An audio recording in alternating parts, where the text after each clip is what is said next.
Hello, guitar friend. Hey everybody, it's Jason Blaha here. It's everyone's favorite orc shaman, doing a little bit of orc mode training for you guys. And I'm not gonna lie, it was getting tough today.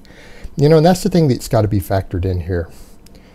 Yeah, it's taken me a while to adapt to the extra squat volume being added in. It's tough, and it's in big part because I've started deadlifting, actually deadlifting 6 days a week with it. You know, a lot of people say, well, that's just too much for your recovery. No, I've done 5 and 6 day a week deadlifting programs before. It's just a matter of it is taking all of my recovery. And that's kind of the point. When we start getting into whether it's high volume training or even higher intensity training with a volume component, you know, you've got to be at sometimes at your maximum recoverable volume to make the most progress. That's something you always see like Dr. Mike Israetel talking about. And that's true even when you're working in the 1 to 3 rep range.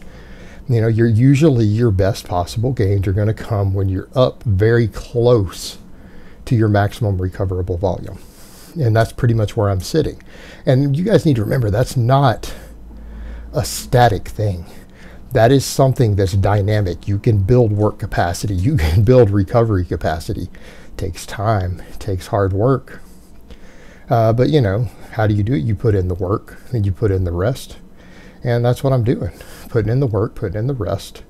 And yeah, the squats were kind of ugly today. I'm not going to lie. They didn't look very pretty today. I got my lifts though. And at least my heavy squat, my 475 today, was a sub 3 second concentric.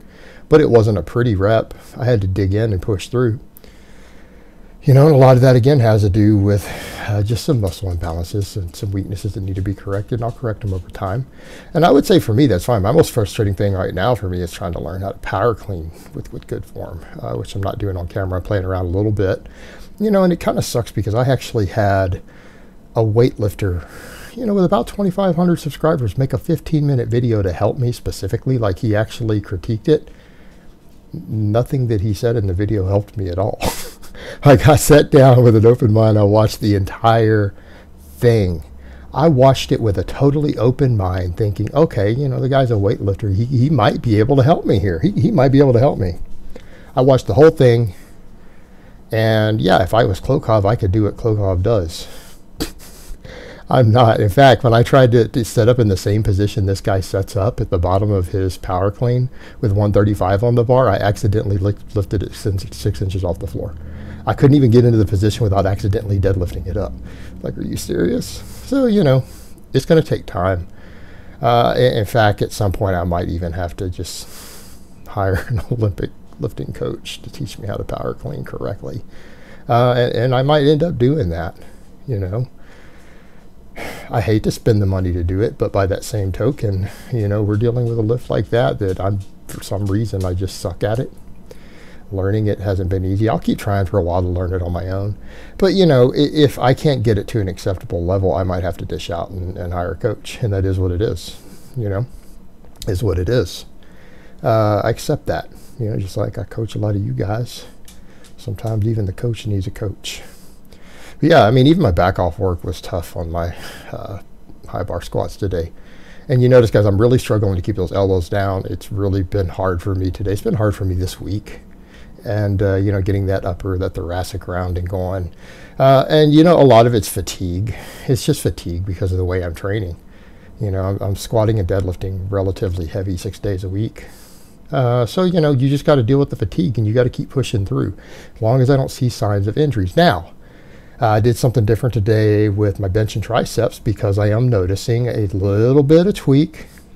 It's not major. It's very, very minor. Some little bit of inflammation in my left tendon on my lateral head on my triceps. So I skipped the skull crushers today and I said, you know, I'm going to do an extra set of back off bench. The back off bench sets have been really easy, and I've built a little more work capacity in my triceps and stuff by doing the extra tricep work after the back off bench. So I decided to add an extra set today. So instead of doing 2 sets of 3 today, I did 3 sets of 3 for my back off. And if I have days like this to where I feel like maybe that tendon in my elbow needs a little bit of rest, I'll do the bench instead. Which brings me to the point. People start complaining about pressing in their elbows. It's not the presses that's hurting your elbows, it's your tricep work. Bench pressing and close grip bench pressing and overhead pressing shouldn't be hurting your elbows at all, even your maxes. All right, you're doing something wrong with your tricep isolation work, or in my case, even something that's not even a true isolation movement that takes stress off of that. It can sometimes cause a little inflammation anyways. If that happens, take it out and go back to purely compounds, and not even like what I'm doing, which is technically a compound for the triceps. Is technically one, but take it out because that's clearly the source of the inflammation. And granted, it didn't get any worse today. So my closed grip peak press today was pretty good, 322.5, which is what I'm working with this week. Pretty fast. I was happy with it. Very happy with it. It was nice and fast. Good pause. And then my back off work was all fast with nice pause. You got to sink that into your chest and drive it up decently fast. Doesn't look like a true max there. It's close to probably what my true max is right now, but then again, it's hard to tell. We don't know how much I'm losing by doing it all the time instead of getting any time to recover. I might actually only get 5 more pounds or 10 pounds by taking time off, or it could be more, who knows. But we'll worry about that later. Eventually what happens is you get strong enough to where your training maxes on some of these lifts will pretty much become within a few pounds sometimes of your competition maxes if you run a system like this long enough. But yeah, the back off work all went good though. 3 sets of 3, knocked it out of the park, and none of them felt difficult. You know, they were all nice and fast. And that's funny, you know, like my work capacity on the bench has really gone up here, being able to do this 6 days a week. It's gone up faster than my squat work capacity has. And I think a lot of it has to do with, again, all the overhead pressing I was doing. I think all that overhead work with the high volumes of overhead pressing, I think has really helped with my work capacity here. And I feel it mostly in my chest, but people need to remember what you feel is sometimes a lie. That's not the case with tendonitis. It's not the case with joints. But when it comes to muscle activation, it can be a lie. And, you know, it can even be a lie when it comes to what you can lift. And people need to remember that, too, on a system like this. It's what John Brozo, he says, how you feel is a lie. And what he means is that you'll have days where you feel amazing. You walk into the gym and your normal training max staples you. You can't do it. You get flattened. You miss the lift. And then other days to where you feel like hammered dog crap, like you have a cold and you're fatigued and you hurt and you come in and you set a lifetime PR, best lift you've ever hit. It happens. So how you feel is a lie there.